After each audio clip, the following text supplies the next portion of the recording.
ধর্মনগরে বামেদের লাল প্লাবন, অমিতাভ দত্তের সমর্থনে ঐতিহাসিক পদযাত্রায় উপচে পড়া ভিড়।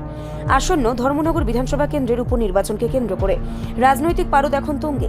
সোমবার উত্তর ত্রিপুরা জেলার সদর শহর ধর্মনগর সাক্ষী থাকলো বামফ্রন্টের এক নজিরবিহীন শক্তি প্রদর্শনের। বামফ্রন্ট মনোনীত সিপিআইএম প্রার্থী অমিতাভ দত্তের সমর্থনে আয়োজিত এই সুবিশাল পদযাত্রাটি কার্যত জনসমুদ্রে পরিণত হয়। বেলা 11টা নাগাদ ধর্মনগর মহকুমা দপ্তরের সামনে থেকে যখন মিছিলটি শুরু হয়, তখন চারপাশ স্লোগানে মুখরিত হয়ে ওঠে। এই দুই সহস্রাধিক কর্মী সমর্থকের স্বতঃস্ফূর্ত উপস্থিতি প্রমাণ করে দিচ্ছে যে উপনির্বাচনে বামেরা 1 ইঞ্চি জমিও বিনা যুদ্ধে ছাড়তে নারাজ। মিছিলের আগাগোড়া ছিল লাল পতাকার অরণ্য, কর্মী সমর্থকদের হাতে থাকা লাল বেলুনের শাড়ি, প্রার্থীর নামাঙ্কিত সুসজ্জিত প্ল্যাকার্ড, ফ্লেক্স এবং ফেস্টুন গোটা শহরকে এক উৎসবের আমেজ দেয়। বিশেষ করে মিছিলে মহিলাদের ব্যাপক অংশগ্রহণ ছিল অন্যতম আকর্ষণীয় দিক, যা ধর্মনগরের রাজনৈতিক প্রেক্ষাপটে বিশেষ তাৎপর্য বহন করে। সুসজ্জিত এই পদযাত্রাটি শহরের ডিএনভি রোড, বাবুর বাজার, থানা রোড এবং কালী দিঘির পার পরিক্রমা করে। এরপর সেন্ট্রাল রোড হয়ে ডিএম অফিসের গেট সংলগ্ন এলাকা ঘুরে পুনরায় কালীর দিঘির উত্তর পারে এসে একটি বিশাল পথসভায় সামিল হয়। শহরের প্রধান সড়ক গুলি দিয়ে যখন মিছিলটি এগোচ্ছিল, তখন সাধারণ মানুষের উৎসাহ ছিল চোখে পড়ার মতো। মিছিল শেষে আয়োজিত পথসভায় সভাপতিত্ব করেন সিপিআইএম এর উত্তর ত্রিপুরা জেলা সম্পাদক অভিজিৎ দে। সভার প্রধান বক্তা হিসেবে উপস্থিত ছিলেন রাজ্যের প্রাক্তন মুখ্যমন্ত্রী তথা বর্ষিয়ান জননেতা মানিক সরকার।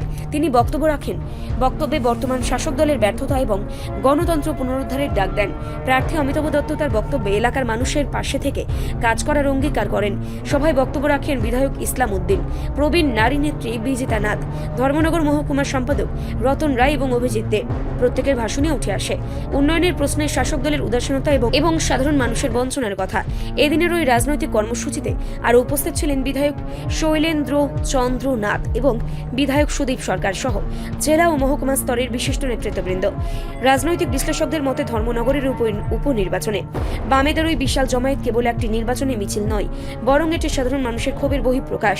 দীর্ঘ সময় পর ধর্মনগরের রাজপথে বামেদের এমন সুসংগঠিত উপস্থিতি শাসক শিবিরের জন্য উদ্বেগের কারণ হতে পারে। স্লোগানে প্রঙ্কিত ধর্মনগর এদিন যেন বুঝিয়ে দিল যে ব্যালট যুদ্ধে তারা শেষ পর্যন্ত লড়াই চালিয়ে যেতে বদ্ধপরিকর।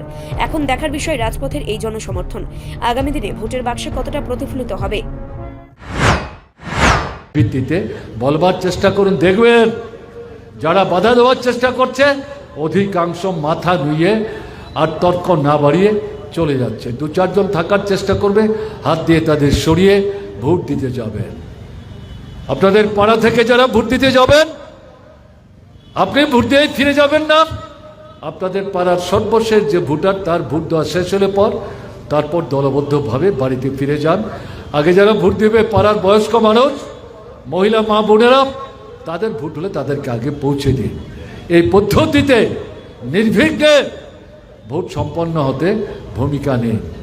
9 তারিখ যদি এভাবে ভোট করতে পারেন, তাহলে এই ভোটের যখন গণনা হবে, তারা কিন্তু ভোট গণনা কেন্দ্র আগের মতো লুট করার চেষ্টা করবে। কারণ তারা নিশ্চিত হয়ে যাবে যেভাবে মানুষ ভোট দিলেন সমস্ত বাধা বিপত্তি অতিক্রম করে এই ভোটে বিজেপির পক্ষে আর জয় হাসিল করা সম্ভব হবে না।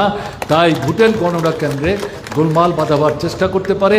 আগাম ভোটের দিনের মতো ভোটের গণার দিন সকালবেলায় এলাকার লোক, বিশেষ করে যারা যুবক মধ্যবয়সী, তারা আসুন, ভোট গণনা কেন্দ্রের সামনে জমায়েত হন।